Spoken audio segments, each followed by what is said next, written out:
tissue culture scheme, and this is going to be growing plants in closed vessels or in test tubes, and it's performed in a sterile environment. So all of the work is done in a sterile laminar flow hood, which gives a positive pressure, blows sterile air over the work environment. In addition to that, all of the plant tissue is surface sterilized, and all of the media and vessels are sterilized as well. So if you think about Pasteur's experiment at the University of Paris or pasteurization in the winemaking process, it's really similar to that.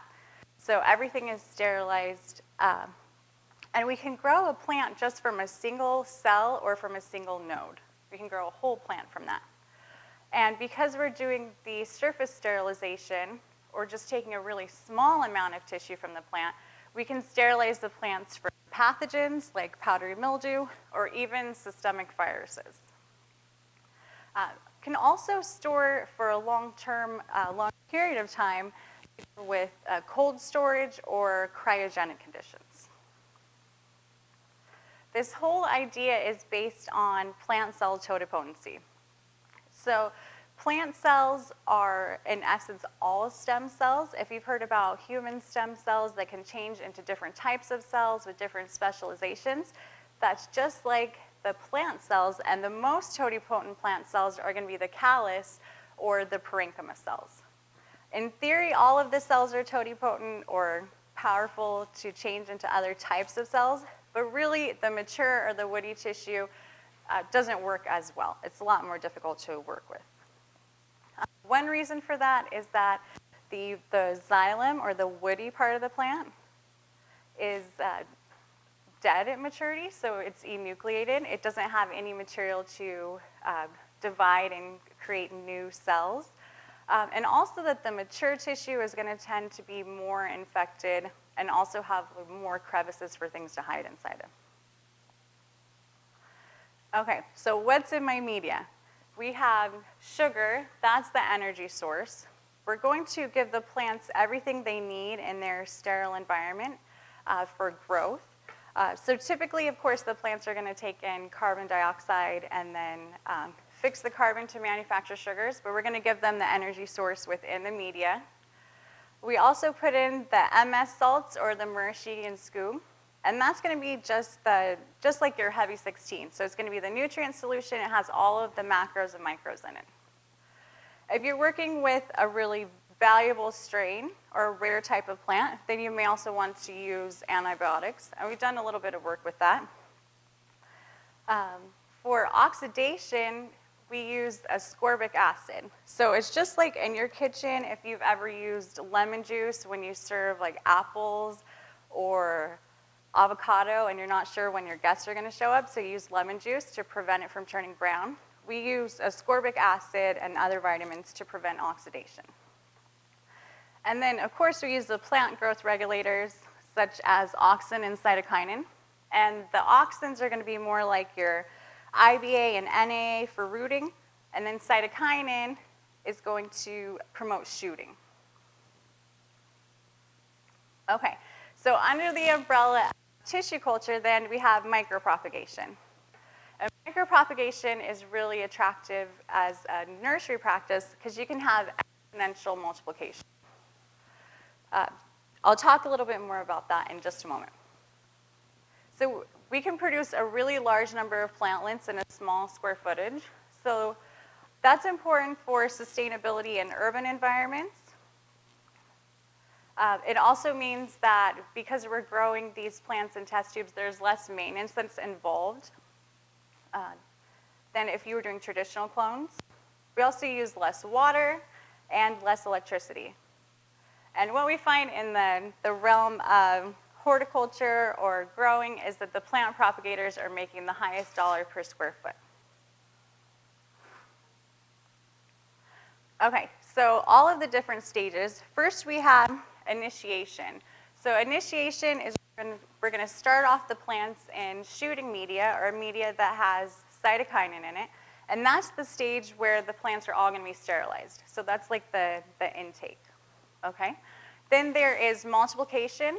So this is where we're going to chop the plants down into smaller pieces and essentially subculture them so that we have more individuals.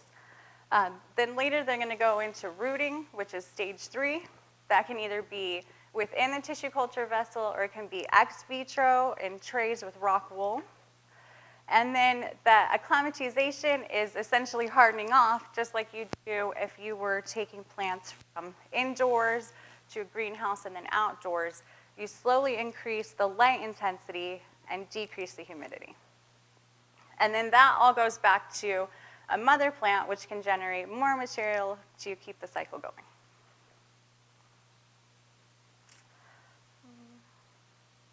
Okay, here we go. So in terms of the exponential multiplication that is possible here, we've taken on kind of a modest figure. I've seen where people talk about like increasing by power of 10, but usually we see a multiplication rate around 3.0, and that's pretty strong. So if you started out with just one node, and then you went through multiple rounds of multiplication, or stage 2, then you could get up to over 1.5 million plants within just over a year, just from one single node. So that's the idea behind exponential multiplication from micropropagation. So there's more than one possible approach for this. It's definitely been used in other crops before cannabis. One is somatic embryogenesis. So that's like those stem cells that I showed in the very beginning that are callus. You would grow out as much callus as you can, and then you can, from just a single cell, regenerate a plant. One of the possible downsides of this, however, is it can lead to variation. It's called somoclonal variation, and that's where you get off types. So, you know, say we send out a batch of clones. If there was somoclonal variation, then you'd have something that wasn't true to type. It wasn't like the strain that people were intending to purchase. Another thing you can do is synthetic seeds. We've done some work with this with cold storage, working towards doing some germplasm storage, and we've been able to regenerate after about 3 weeks. And one of our bigger goals is to be able to use this for a large-scale field planting. One of the issues with cannabis, especially at this stage of the industry, is that we don't have seeds that are uniform, right? The seeds are mostly F1s or they're a mixed bag. And it would be great if you could have a really tiny clone in the form of a synthetic seed. It's just one node and it's encapsulated. And you could put those out just like traditional seeds in the field. So that's something that I'm still working on, okay? And then nodal propagation.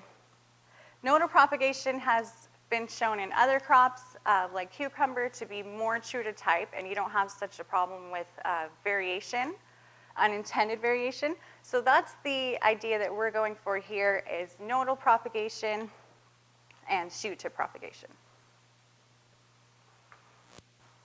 Okay, so those nodal and shoot tips are the initial explants that we're using for the synthetic seeds for the short-term cold storage. It has also been done with callus, but we prefer to do it with the nodes.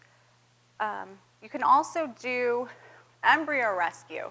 So if you've ever had a really old seed that you've saved, maybe even for a number of years or decades, and you're not sure if it's still valuable, embryo rescue is where you go in and you take off the seed coat. The seed coat can have hormones that prevent germination. And then you can culture just the inside of the seed or just the embryo to sort of bring that strain back to life, okay? So it could have some breeding purposes. Okay, another possibility, and this is something that we do as well, is the meristem treatment. So I mentioned taking out the pathogens and getting rid of the systemic viruses. But you can also have this epigenetic problem where if you grow the same strain year after year and keep taking clones from it, it's like making a copy of a copy of a copy on a Xerox machine. Kind of starts to get fuzzy. So if you've ever experienced that, the meristem treatment can help with the epigenetic rejuvenation, or kind of like making that clone brand new. Also helps to make all of the individuals that spawn from that clone to be all uniform again. Okay? There's also cryopreservation, which is going to be at minus 80 degrees Celsius for long-term storage, so that one is still a possibility. I just heard about some research at another conference at SIVB, and they've done this for just a matter of hours and been able to regenerate the plant, so that's still really early research.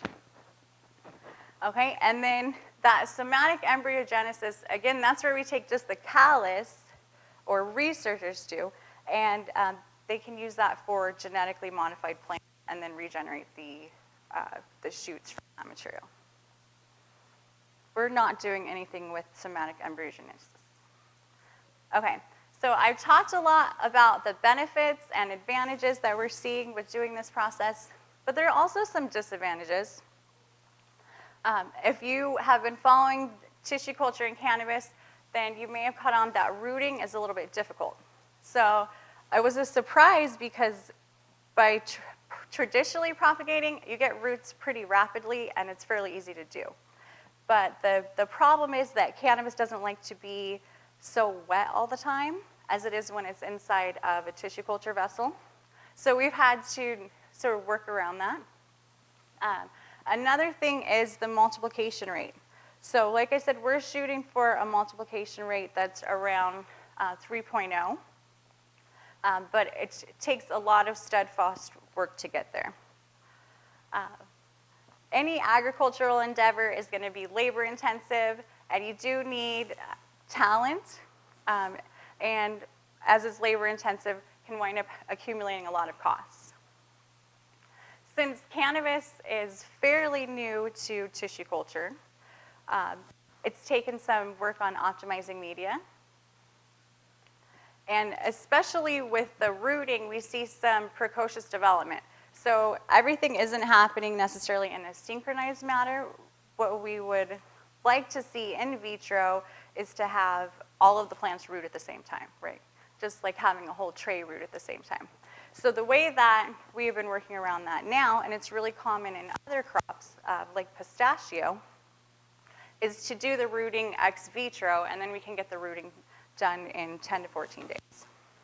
Okay?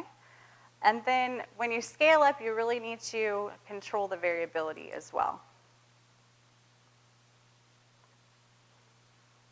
So it does require an initial capital investment and then also some specialized training as well.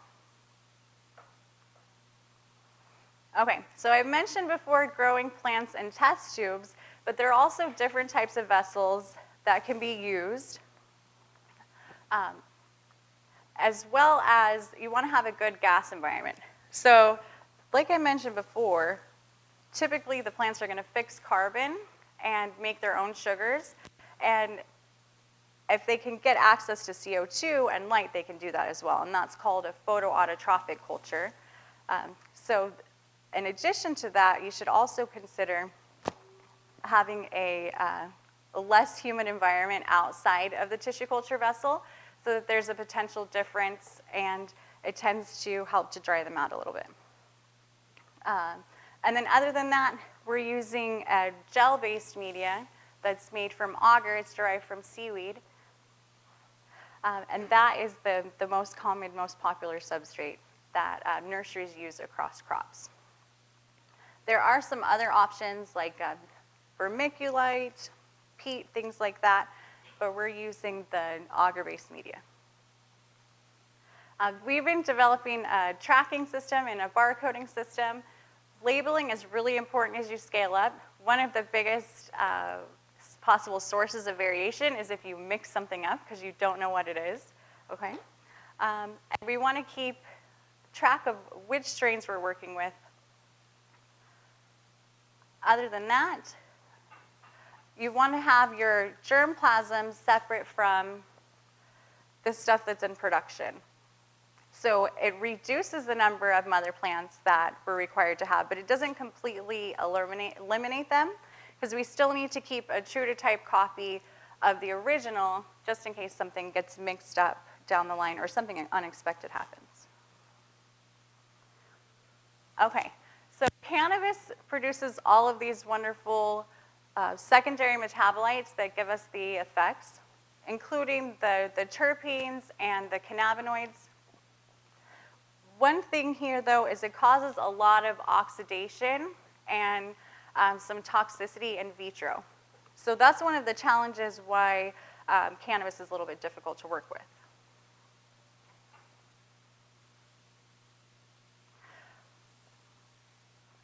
Okay, so cannabis is also a little bit different than food crops because the flowers are going to be either smoked or vaporized. So if you have anything else that's coming along with it, like a pesticide or a fungicide, then that's going to be vaporized as well. And then as you get into more concentrated forms, then you're going to have more of that residual toxin because it's concentrated. Okay. So this is the life cycle, basically how we're selecting the strains that we're working with. We're getting seeds from the breeder, and then we're growing those seedlings out, cloning them so that we have more individuals that we can observe, and of course more flower that we can test out. Okay, and then those are flowered and selected. And then once we select the strains that are worth keeping around, those are the ones that we're going to put into micropropagation. Another consideration with scaling up is once you have so many plants, it's difficult to monitor them. Okay, so if you have just racks and racks and racks of tissue culture plants, it's difficult to be sure when to transfer them. So we're interested in looking into some optical sensors for monitoring the tissue cultures and using the plant color as an indicator of health. So that's something that's going to be coming up on the horizon. Another thing is, being in an urban environment, we really have to look out for our footprint, and we have a set amount of electricity that we can use.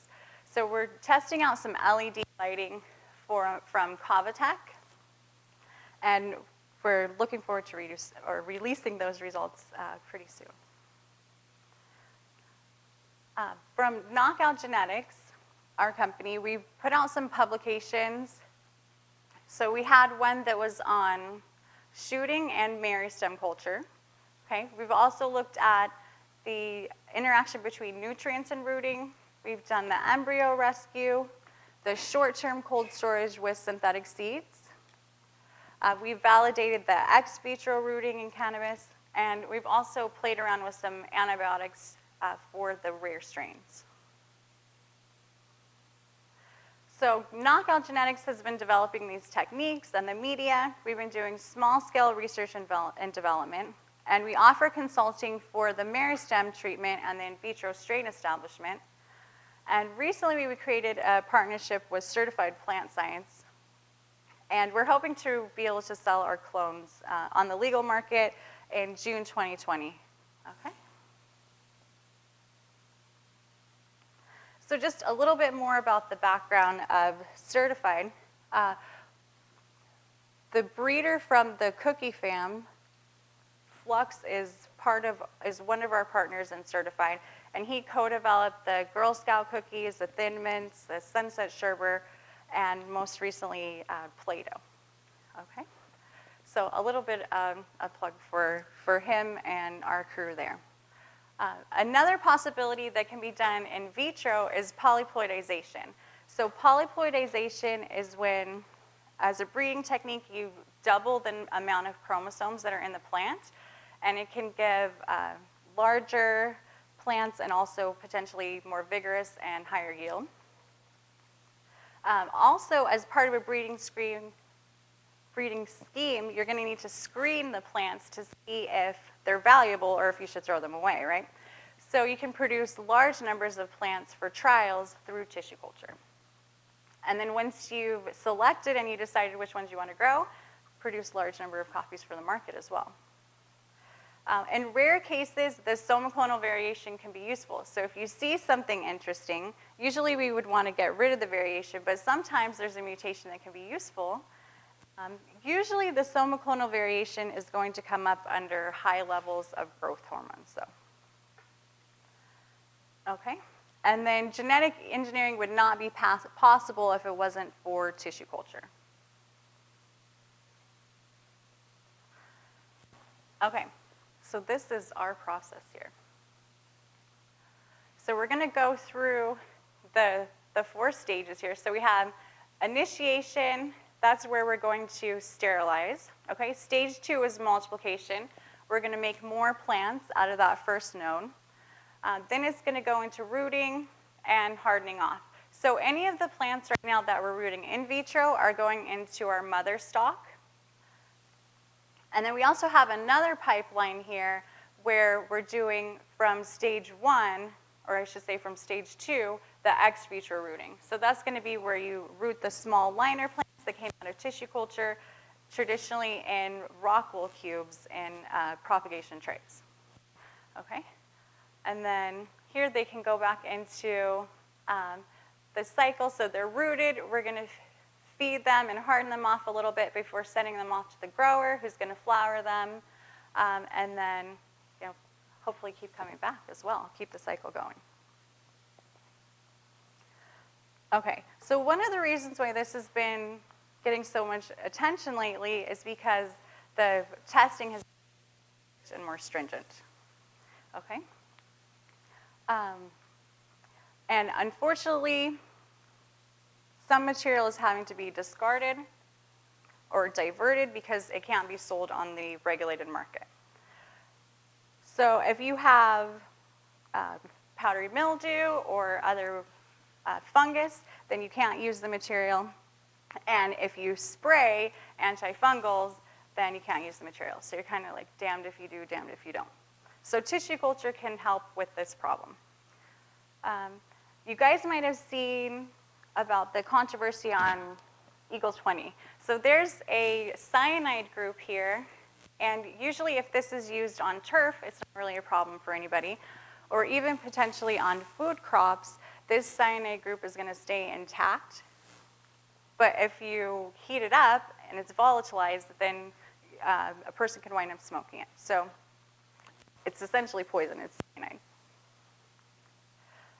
One thing that's come up recently is some people are finding this coming up on their test results and they didn't spray, and they're trying to figure out where it came from. And a good example of this would be in Ventura County or San Luis Obispo, where you have growers that are growing grapes or lettuce, other things, and then you get overspray that's even going through the vents into the greenhouses and contaminating plants there. So it's really a struggle.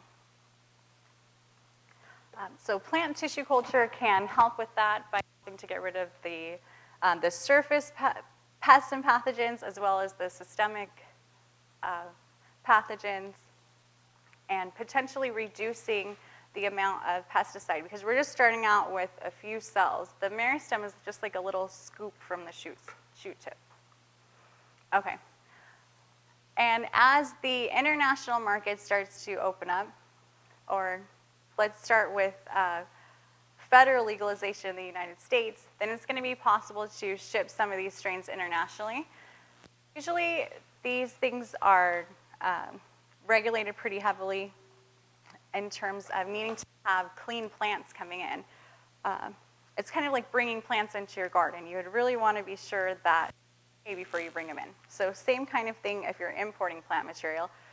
So if you're interested in exporting plant material, plant tissue culture, starting out with a sterile plant, is going to give more assurance and security to whatever country is receiving it. And it could have some possible applications if that's what you're interested in doing. Okay, and these are my references, and can take some questions.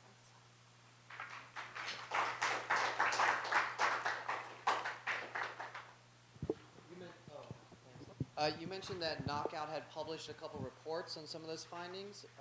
Where are they located, or are they available? Yeah, it's in cell and in vitro development biology. Was it the author? We have, so myself, Savanah St. Clair. Yeah, and then there's two others also, and they're in the back here. So we have Norman Sen and then Angelo Alvarez. So Norman worked on the ex vitro rooting, and then Angelo worked on synthetic seeds. Okay? Yeah? When you're doing the ex vitro rooting, you know, you're kind of doing two steps at once. You're doing the rooting process and the hardening off process all at once. Is that correct? Yeah, that's true. So that's one of the advantages is we don't have to do them in two separate stages because we can slowly decrease the humidity while the rooting is occurring or right after rooting. So yeah, that does. It saves us some time. Gotcha. Thank you. Yeah. More questions? Yeah. You mentioned in the beginning that you use primarily MS. I have a colleague that does that as well, and he has a lot of issues with hyperhydricity. Are you guys seeing those issues with your strict MS-based mediums? You know, we did see that a lot in the beginning, and that's one of the main challenges. And we've pretty much gone beyond it. We tried playing around with the MS concentrations, and that's what that nutrient and rooting paper was about. And we found that sticking with the same level worked for us better. We didn't see a significant difference. No problem. Anyone else? Like what type of light levels are you guys giving the plants while they're in the actual multiplication phase? Like, do you happen to know like par value that you're actually giving them throughout that phase? I don't know the par value. We're using the T5 fluorescence. Oh, maybe Norman is.